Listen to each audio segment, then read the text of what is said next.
What's up? What's up? What's up? It's your boy KC. How y'all doing? It's been a long time since I did one of these, and I have to apologize because it's been about 2 years since I done an episode of my podcast. It's just I've been going through a lot lately. I haven't had a laptop, which I just bought a brand new one, and I'm loving it. I bought a brand new microphone, the Blue Yeti microphone, and it's great. And I'm ready to get back to it. You got to start off the right way. You know what grinds my gears? Those ladies who get the word independence confused. They're confused when they say that I'm an independent woman. They can't tell the difference between taking care of your man and taking care of themselves. You know, it's great that you go to work and you go to school and you do things for yourself, but what does that have to do with taking care of your man? It has nothing to do with that. And I don't mean taking care of him financially. I mean take care of him by cooking for him every now and then. You know, because I get called sexist all the time. You know, I don't know what's up with you ladies these days, but y'all completely forgot how to take care of your man, and you wonder why he goes out and he cheats. Because he doesn't have a lady who's down for him. He doesn't have a lady that when he comes home from a hard day's work, that he has a hot meal waiting for him. That's taking care of your man. It's not, you're not doing that because you have to. You do it because you love him. You know, and there's a lot of ladies out there that just got it so mixed up, so confused that, you know, I'm old fashioned, but these are the same ladies that'll turn around and will accept first dates from these guys. When these guys take them out on dates, they'll accept jewelry and presents. Why? Because he has to do it. Isn't that old fashioned? Isn't that being sexist? And that's what grinds my gears. Anyways, let's move on to the wrestling portion of my show. And I have a lot to say about wrestling because it's been 2 years. And I want to start off with the 2016 Royal Rumble. Now, I haven't seen the pay-per-view, but I have seen the clips and everything. I'm not even going to lie to y'all. But remember a couple of episodes back when I said it would make me physically ill to see Triple H with the belt again? Well, they put the title on Triple H yesterday, and I thought I was going to die. Now, I've already told people how I felt about Triple H. I think Triple H is one of the most boring wrestlers that there ever was. I hate his promos. I can't stand the dude. I couldn't stand him back in 2000. Imagine how I feel 16 years later listening to the same promos and he has the belt on him. Why did they feel that this would make sense? Why did Vince McMahon think it was necessary to put the title on Triple H? A guy that doesn't even wrestle full time anymore.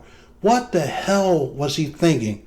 Vince McMahon, I really do think he's going senile. I really feel that it's time for somebody else to take over the WWE if he actually thinks that this makes sense.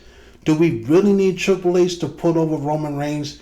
He was getting himself over just fine as the champion, and you make him go into the Royal Rumble and defend his title against 30 other guys.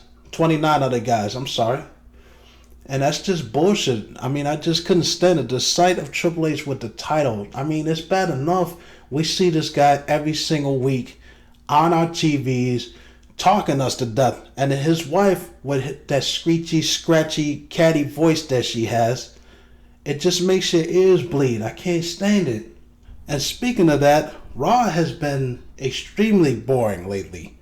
I'm sorry, I've been a wrestling fan since 1989, you know, and I've been glued to the TV, especially when Raw came up in 1993, I think it was. When it came up, I was glued to the set every single Monday. I wanted to see what was going on. And it continued into the Attitude Era. I never missed an episode, regardless of how ridiculous it was. And there were some ridiculous things in the Attitude Era too. As much as I love it, Undertaker trying to embalm Austin, that was outrageous. It was outrageous. But I still watched it over and over. And even into the early 2000s when Kurt Angle was coming into his own, and Chris Benoit and Chris Jericho and all those guys, you know, after they managed to rehab after the invasion angle. We'll talk about that another time. I was glued to the set and I watched it. But now, like, as the years go on, like, especially around 2010, I still watched it, but not as much. Now I barely watch it at all because I'm so bored. I mean, it's bad enough that it's 3 hours long. That's way too long for a wrestling program. They need to cut that down. That's one. Two, they have the same string of matches over and over and over again. You start the show off with a 30-minute authority promo where I have to listen to Triple H, who bores me to tears, talk our heads off. And then you got a long string of matches. Like, I like the New Day, I like the Usos, but it's time to do something new. How many times are you going to keep making these guys face each other? We need some new teams. We need some new blood in there. And the Ascension, they're dead in the water. Who cares about them? They brought the Dudley Boys back, which was good for a nostalgic pop. But now they're just two other guys on the roster because they were overused. You beat them too much. You got a couple other guys over. And this tag team match at the Royal Rumble, they had Mark Henry and Jack Swagger beat the Dudley Boys. I think it was the Dudley Boys and two other teams. I'm sorry, I didn't see it, but I did watch that, and I'm like, why would they bring the Dudleys back just to continuously lose? And it's like the same thing with Sting. They brought Sting back, and they had Triple H, of all people, beat Sting in his first match back. And I remember slamming my head against the wall. I was like, what the hell were you guys thinking? You brought Sting in to beat him. This is another shot to WCW, which they did not need to do. Sting, there was no reason for Sting to lose that match at WrestleMania. He should have beaten Triple H. He should have had a WrestleMania moment, and that was great. But they had him lose continuously.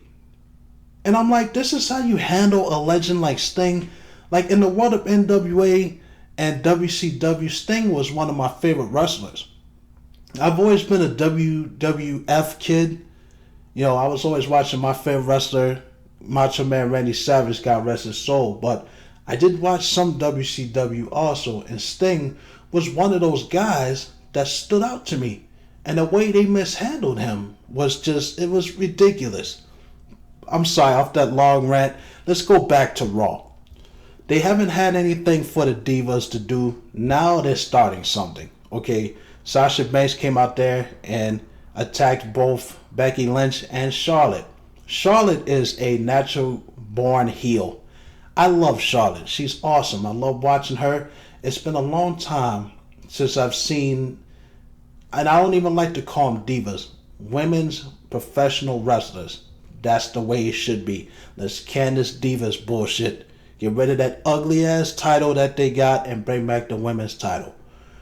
These three women here, Becky Lynch, Sasha Banks, and Charlotte, they're bringing me back into women's wrestling because for a long time I was desensitized to it because I was so sick and tired of seeing the Bella twins, booty dancing their way down the aisle. I was so sick and tired of seeing that bullshit when Nikki Bella was the champion. She did absolutely nothing for that belt except make it a joke. And they finally got a storyline going. They finally got something going with these girls, and I hope they keep it up. As for the rest of the show, it just seems like filler to me. It just seems like nothing but filler. Like they're just trying to throw things in. They take so many commercial breaks that it just makes you want to just turn the TV off. Not to mention the long strings of replays. That's all they keep doing. You sneeze the wrong way, they're going to look at it and be like, we got to look at that from 10 different angles. Why the hell do they feel the need to do that? To break the match up with replays. They need to cut that out. There's just a lot of things about this show that just sucks. I mean, there's not enough action. It's not that these wrestlers are bad wrestlers. I think a lot of them are really good. Great. Like Seth Rollins was awesome. He was really good. Dean Ambrose is awesome. Roman Reigns came into his own. Charlotte is going to carry. Charlotte and Sasha Banks, they're going to carry that Divas division, and they're going to make it relevant again. It's not the wrestling talent. It's the way that they're being booked. The even Stevens bullcrap that they keep doing, where they have one guy win this match, and they have the next guy turn around on SmackDown, and he wins against this guy, and it's like they're not getting anywhere.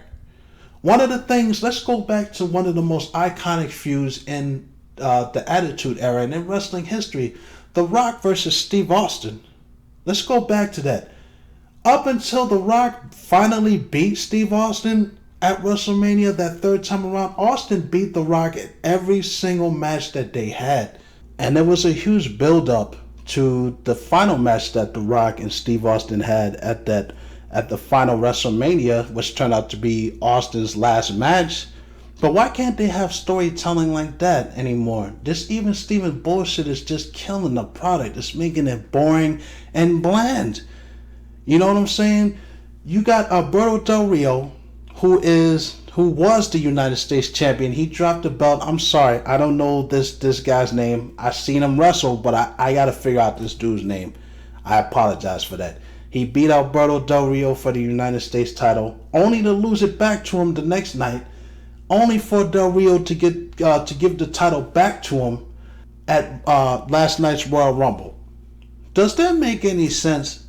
Now, I know back in the Attitude Era, titles were hot potatoes. Everybody got the belt. Kane got the belt from Austin. Austin turned around and beat Kane for the title. The series with The Undertaker and Steve Austin, where they bounced that title around, it was crazy.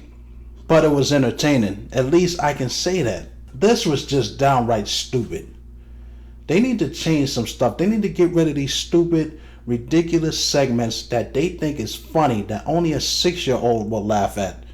But none of us grown folks will laugh at that stuff because it's not funny. It's not entertaining. The commentating is drab. It's dull. It's mundane. Listening to these three guys. What the hell happened to Jerry Lawler? You listen to Jerry Lawler in the 90s and you listen to this guy, he's a shell of his former self. I know he still got it in him. I know he still has it in him to be the funny king that he was. And it's just, listening to him now is just making my ears bleed. You know, they need to change a lot of the stuff. They need to get rid of this Twitter handle crap that they keep doing and all this multimedia stuff that they keep plugging into the show, because this is a professional wrestling show. It's supposed to be about wrestling. I don't give a damn about Twitter or Facebook or any of that other crap that's going on the internet. Just show me some great wrestling. How about that? You'd be surprised how many fans will cling to that to see some great wrestling matches, which I know they can do. I know they can do it. I just wish WWE would go back to the way it used to be. Now, while I'm on that note, I want to talk about this WWE the guy thing. You know, they've been doing this forever. I mean, if you go back, it was Bruno Sammartino who was the guy. You know what I'm saying? They need to get rid of this notion. Then it was Hulk Hogan that was the guy. Then it was the Ultimate Warrior that was the guy for the little bit of time that he had on top. You know, then you had Steve Austin, which was great. I loved watching Steve Austin. But you look at the Attitude Era, they had it right. They built up so many stars under Steve Austin. They had The Rock. They had Mankind. They had Undertaker. They had Triple H that was a few notches below. Shawn Michaels was gone then, but even though he was still a big star, they always had these guys that were ready to step up if Austin ever went down, if he ever got hurt. And it just seems like they forgot how to do it, because for the past going on 12 years, the business has only been about one man, John Cena. It's been about Cena since he came into the company. And it's ridiculous. They need to cut that shit out. And I'm so happy to see that they're building up somebody new. I'm not one of those type of guys, you know, that wish injuries on people. Those people are sick, that are happy that John Cena is hurt. I'm not happy about that. I don't want to see no man go down with injury. I don't want to see him have to take time off work. But, you know, John Cena has been on top for a long time, and it's nice to see somebody else step up. You know, now, ridiculous as it is to put the title back on Triple H, because that was freaking stupid. It was stupid. You know, but they built up Roman Reigns, they rehabbed him, and now the fans are getting back behind him. It's nice to see that happen, because they forgot how to build stars. WWE forgot how to build stars. You look at Dean Ambrose. The guy has the potential to be a top guy, but they don't know what to do with them. Cesaro, he had the potential. He's injured now, but he had the potential to be a big star. They ruined it for him. They gave him that win at the Andre the Giant Battle Royal, which was for nothing. What was that for? Just to bury the guy. And I know that term gets thrown around a lot, but it is true. You name one good thing that Cesaro has done since he won that. He hasn't done anything. He's just been on like a low to mid-card guy. You look at Dolph Ziggler, which is, I'm not even going to bother to talk about that, because Dolph Ziggler, that's a lost cause. He had the potential to be one of the biggest stars in the company. You know what I'm saying? And they just wasted him. Wade Barrett, he had the potential to be one of the top heels. One of the top heels in the company. You go back to that Nexus angle. Back in 2010, the way that they handled that was so stupid. They had all that momentum with all those guys. Wade Barrett could have been a top heel in the company. But instead, they had Cena bury all of those guys. It was so stupid how that thing went down. And even Edge and Chris Jericho said it themselves that they thought that was stupid, the way that they handled that. And now you look at Wade Barrett now. What's he doing now? Absolutely nothing. He's a low-card guy. I mean, such a waste. WWE doesn't know how to build stars. Look at Tyler Breeze. He never stood a chance. He never stood a chance because Vince McMahon has this fixation about these big muscular dudes. And I don't know what his problem is. He didn't even give Tyler Breeze a chance. Neville, that guy, Neville, that guy has so much talent. The red arrow that he does, I find it amazing. This guy could be something. I wish this is one of those instances where I wish they would bring a new title in. I'm not a fan of bringing in new titles, but I wish they would bring back the Cruiserweight title and put these guys out there. So what if they're not the biggest guys ever? Do something with them, man. Because these guys got talent, and you bring these guys up from NXT, they're supposed to carry your company into the next generation. And can you imagine if they thought this way back in the day when Bret Hart was coming up? Which they pretty much did. Because you look at Hogan, who was a beast, who had freaking muscles on top of muscles. And it wasn't until 92, 93 where they started getting the younger guys and the smaller guys like Shawn Michaels and Bret Hart and all those guys coming in. I enjoyed it because they gave them the shots. I wish that they would do that for these newer guys coming up. And as much as I talk about I don't like Triple H does a good job at NXT, and I know it's got to hurt the man every time he brings up somebody that he's been behind since day one, and they're being thrown to the wayside like Bo Dallas. Give me a fucking break, man. I'm sorry to curse like that, but it's just ridiculous how they just screw everything up. It boggles the mind that this is the same show that I grew up on. This is the same show that I watched as a kid repeatedly every single Monday and Thursday. What the hell happened? It's just ridiculous, man. I want to talk about AJ Styles. AJ Styles made his debut in the Royal Rumble last night. And I was happy to see AJ, and it looked like he was really emotional because he finally made it to WWE. WWE has so many chances to get this guy, and AJ Styles is one of the best wrestlers in the world right now. One of the best wrestlers I've ever seen. People hate him. I don't know why. The guy has talent beyond talent beyond talent. This guy has the ability to bring people and put asses in seats. They need to use this guy right. Don't bring him in there just to beat him, just to stick it to TNA or to stick it to New Japan or ROH. You need to utilize this guy. Learn from the mistake that you made with Sting.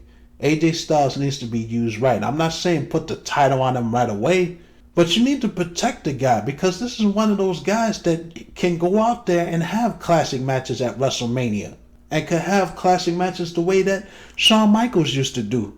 Shawn Michaels, one of the best wrestlers to ever step in the ring. AJ Styles, I can sit here right now and I can say that AJ Styles can go out there and he could be the Shawn Michaels of the show. Him and Seth Rollins. Can you imagine a match between those two guys? That would be epic. I would love to see that. But in order for them to do something like that, they're going to need to use AJ right. Do not mess this up. Don't mess this up. You're getting all these guys, and don't put AJ in a ridiculous costume and give him a ridiculous gimmick. Let him be AJ Styles. Let him go out there and do what he does. Don't have him doing this stupid, ridiculous Twitter crap and all that, philanthropy bullshit that you have people doing where they're spokespersons for this. Use the Miz for that stuff. Let AJ go out there and do what he does best, and that is wrestle. And I also want to talk about I guess WWE's been bitten by the injured bug. Seriously, you got so many wrestlers on this shelf that it's not even funny. Cesaro is hurt. You got Seth Rollins that's hurt. He was the top heel of the company. Seth Rollins was the champion. He was the champion, and they don't have anybody else. They don't have no other heels to step up and to challenge guys like that. That's why Triple H has the title now. Because who else do they have? They didn't use Kevin Owens, right? They had him come in and feud with John Cena. And look where he's at now. Yeah, he had a great match. He had a great match with Dean Ambrose yesterday. Great. But this guy had the potential to be the top heel of the company if they had just used him right. But like always, when you hit that brick wall named John Cena, you will fall. And you will fall hard. Just ask Bray Wyatt. Because he's doing so great after that feud with John Cena. He's doing so good that they don't even feature him in a lot of matches anymore. Thank you, John Cena. There's a lot of hurt wrestlers out there, and this is the time that they need to take some new stars and build them up. You need to build up some new stars. It ties into everything that I just said. They need new stars. They need new blood. Get some of these girls up here. Let Sasha go out there and be the bitch that she is as a wrestler. She's not in real life, but as a wrestler, she is exactly that. Sasha Banks is a vindictive bitch out there in that wrestling ring. And I love it. I love it because you finally have a diva that's not catty. She talks shit and she goes out there and she backs it up. Some of the amazing matches that girl can have. They need somebody like that in the male role right now. Get Samoa Joe up there because who else do you have? I don't want to see Triple H as the champion. For what? Let's put it this way. Triple H is a great champion. He's not a great champion. He's a good wrestler. I never doubted Triple H's ability in the ring. The guy is a good wrestler, but he's boring. He is not the heel that they need going up against Roman Reigns right now. I would bring up Samoa Joe. Let Samoa Joe have a run against him. What they could have did, instead of putting a title on Triple H, that would have been a great idea right there. You could have had Samoa Joe be a surprise entrance in the Royal Rumble, and you could have had him win it. You could have had Samoa Joe win the title, give him the title for a couple of months. That wouldn't have hurt. I think the fans would have loved a feud between Samoa Joe and Roman Reigns. Not Triple H and Roman Reigns. That's what I'm saying. Ass backwards with a lot of this stuff. WWE, y'all need to get it together. Get it together. Because you guys your ratings, I've never seen the ratings so low before in my life with you guys. I want to see the show that I used to watch. Now, we don't have a lot of the talent there anymore. We don't have Steve Austin or The Rock or Shawn Michaels or Bret Hart. But these guys that they have now, they're excellent wrestlers. And I've always said it. The thing that these guys are missing, they're great wrestlers, but the things that they're missing is personality. That's the biggest problem that I have with this product. These guys don't have no personality. Kevin Owens does. Kevin Owens has a personality and I love it. The guy is a natural born heel. He is a dick. That's what a heel is supposed to be. And on that note, I'm so sick and tired of seeing Triple H being a heel and then he goes out there and hugs a kid because the kid is crying. Are you serious? That he's supposed to be a heel. You're supposed to be mean. You're supposed to be a dick. That's what a heel is. Somewhere along the line, did they forget what a heel is supposed to be? A heel doesn't care about making kids cry. That time is freaking stupid. You say something bad about a kid's favorite wrestler and they cry, and you go out there and you give them a free T-shirt and you give them a hug, and people are like, "Oh my God, what a man Triple H is." I think it's freaking stupid. It's stupid because what's the point of having a heel? If you're just gonna go out there and you're just gonna hug the kids, "Oh, I'm sorry about talking bad about Roman Reigns. I'm sorry about talking bad about John Cena." Who gives a shit if the kid is crying? Don't watch wrestling if you're gonna cry every time somebody says something about your favorite wrestler. You know what I'm saying? You can't have all faces. You gotta have that one guy that everybody is supposed to hate. That's why they call it a heel. That's why Ric Flair is the greatest heel that they ever had, because everybody hated him. Everybody hated Vince McMahon. When there was a feud with Steve Austin, everybody, they couldn't stand Vince McMahon. That was the whole point. They loved Austin to death, and they needed someone on that flip side, like Superman and Lex Luthor, like Batman and the Joker. They needed that. But it's just, everybody's so damn soft. It's like, I don't want to talk bad about your favorite wrestler, so I'm going to give you a free T-shirt to make you stop crying. I'm going to give you free food. I'm going to have you take pictures with the wrestler. What the fuck is the point of having heels then? So freaking stupid, man. They need to get it together. On to the video game portion of my show. I've managed to get my hands on a couple of new games lately. I have picked up a new PS Vita. I'm so happy about that. I got the Aqua Blue edition of the PS Vita because I don't care what anybody else says. The system is awesome. Everybody seems to think the Vita is dead. I think the Vita still has the potential to be one of the top, and it is one of the top handhelds out there. It's just that Sony needs to get their head out of their asses and start doing something for the system before it is too late. But I managed to pick up Toukiden Kiwami, which is pretty much an expansion of the original Toukiden Age of Demons. And I loved the Age of Demons game. I loved it to death. But this one, Kiwami, this one that they added so much more new content, so much more new moves and new weapons and new battle systems that just makes this game a must-have. I played through the game. I'm not done playing through it yet. I played through the main campaign. I went through the extra chapters that they add, and they add rifles to the weapon system. You get rifles, you get ninjadas, you get those, and I'm like, and you get clubs too. Those are the three weapon systems that they didn't have in the game, and I just love it. I love this game. I can't put it down. You get new characters that they added to the game. You get at least about 5 or 6 new characters to the campaign mode. And it's just, you gotta pick up this game. If you have a PS Vita, you need to pick this game up and you need to play it now. You'll thank me about it later. You'll thank me for it. I also managed to get my hands on Resident Evil Revelations 2 for the PS3. And for the most part, it's a good game. It's got, the graphics are beautiful as always. I love the raid mode. The raid mode keeps me coming back because they gave you a lot more weapons in the game. They gave you a lot more add-ons that you can put onto weapons to make the weapons better. Like they give you freeze bullets and fire bullets and electric bullets and all that stuff. I love the game. The fact that they brought back Claire and they brought back Barry was just great. However, the campaign mode that they put you in, the campaign mode, I'm not going to say it's boring. I'm not going to say it's bad. But it's one of those strange cases when you beat the campaign, you come out just not satisfied with it. Like it's lackluster.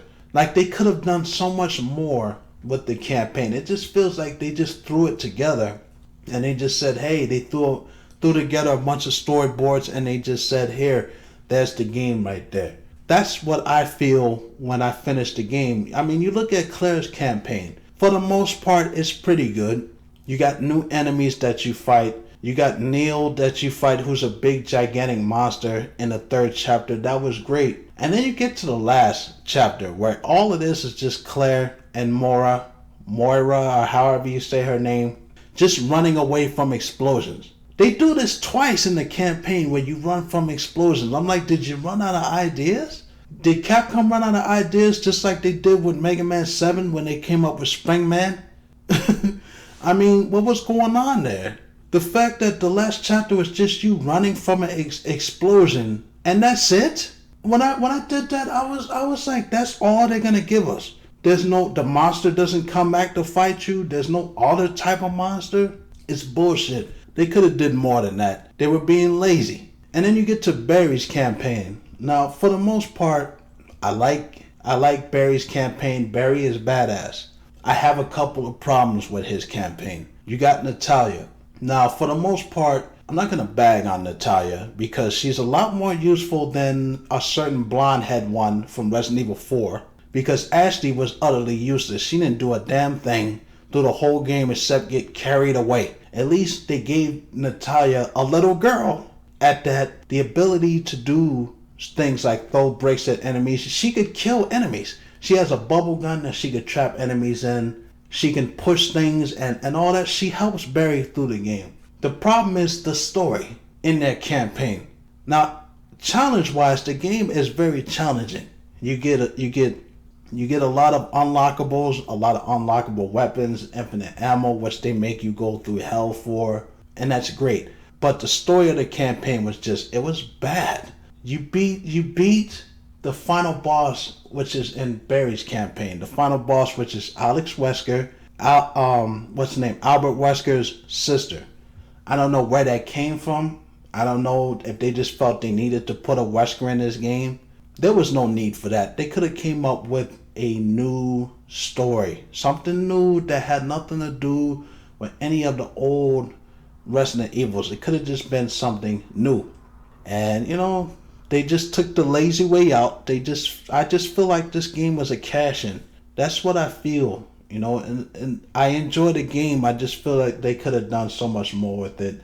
But for the most part, if you're a Resident Evil fan, you'll enjoy the game. The raid mode will keep you coming back. I'm glad that they put that in there, because if they didn't put the raid mode in this game, I probably would have took it back a long time ago. There's a version for PS4 and Xbox One, and even for the PS Vita. I've been thinking about getting it.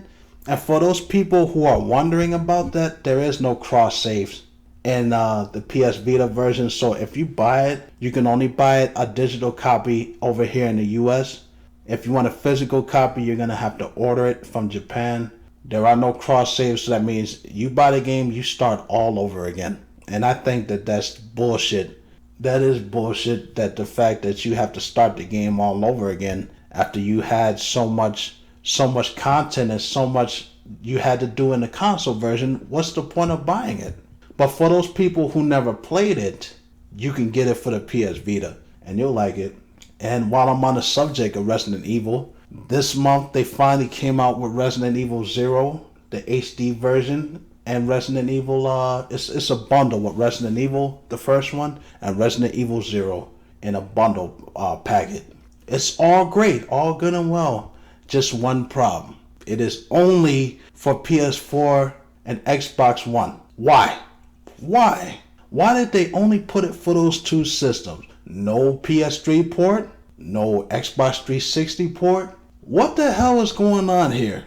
I realize that the PS3 and the Xbox 360 are supposed to be at the end of their lifespans, but that doesn't mean that people still don't have the systems. That doesn't mean that people still don't want to play those. You should have ports for all of those systems for everybody to enjoy. And it's like, that's the problem right there. For me, I don't know what it is. I don't know, maybe it's just me. But I've always been the type of guy that's always been ready to get the next system to come out. But I'm probably not the only one that feels this way. But I feel there's nothing that makes me want to buy the PS4 or the Xbox One. I don't know.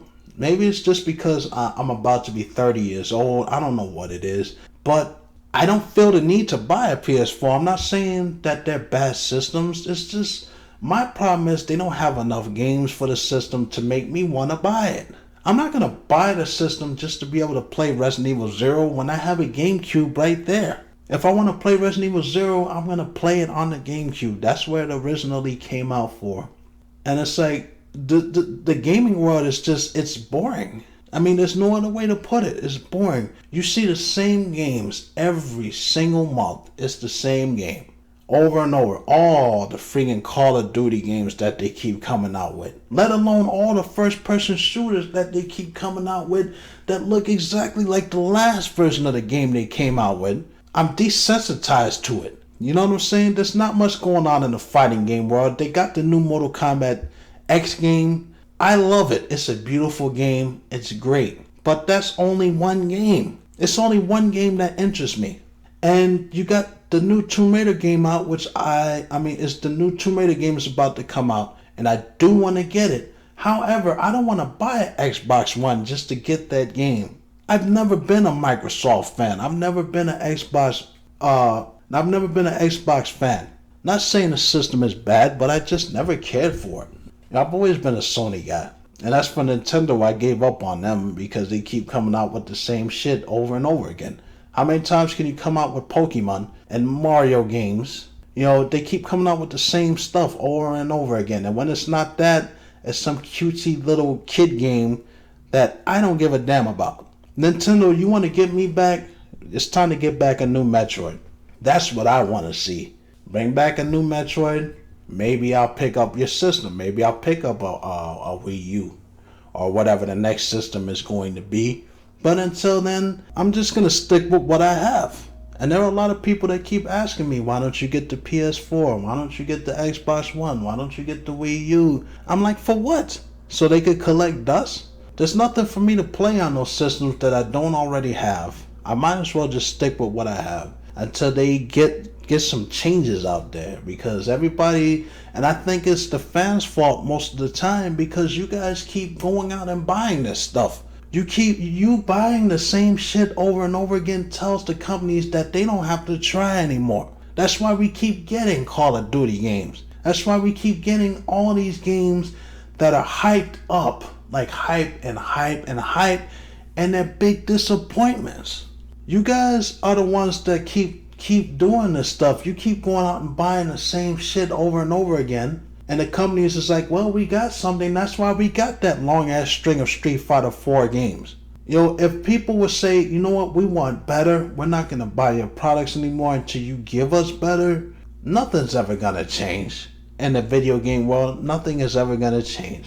And on to that anime portion of my show where we talk about the anime of the week. And the anime of the week is Samurai Deeper Kyo. I love this anime. I could watch it over and over again. It has a great story. It has great fighting scenes, great techniques, and even a love triangle story that hasn't been completed yet. And I'm still waiting on that sequel to this show. But the fans that have seen this anime, they know how great it is. A brief on how the series is, because I don't want to give away too much. It's a story about Kyoshiro Mibu versus Demonized Kyo. A battle for Kyoshiro to stop Demonized Kyo from terrorizing the land, because that's what he did. He went around killing people and demons, trying to take over feudal Japan. Kyoshiro Mibu stops him. Somehow in the middle of all this, Demonized Kyo was defeated and his soul is absorbed inside a newer version, a younger version, a later version of Kyoshiro Mibu, who is a medicine man who doesn't even know that he's a great samurai fighter. And it's a great story, and you guys really need to check it out. Demonized Kyo takes over Kyoshiro Mibu's body in search of his own body so that he can become the lord of the land and destroy Kyoshiro Mibu for that embarrassing defeat that he received in feudal Japan. And you really need to check it out because it really is great. I also want to talk about the new Dragon Ball Z series, Dragon Ball Super. I haven't been able to watch it yet. I haven't gotten around to it, as well as the new Sailor Moon Crystal anime. I haven't gotten around to that either. I've been working a lot.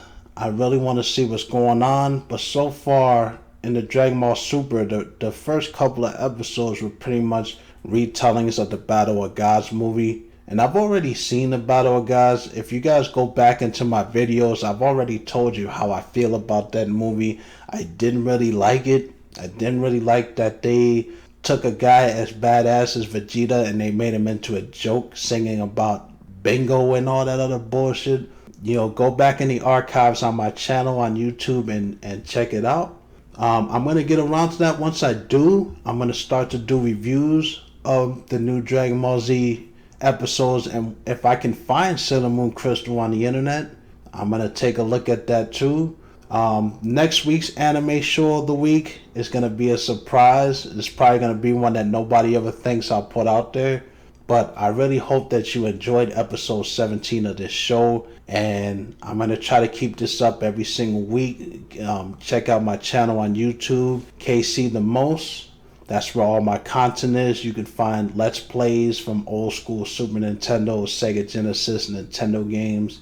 You can check out my face videos about different topics out there in the world, such as music and all of that, sports, boxing, football, everything that's going on in the world, and whatever the hell I feel like I want to talk about. This is your boy KC. It's so good to be back. I'll check y'all out later.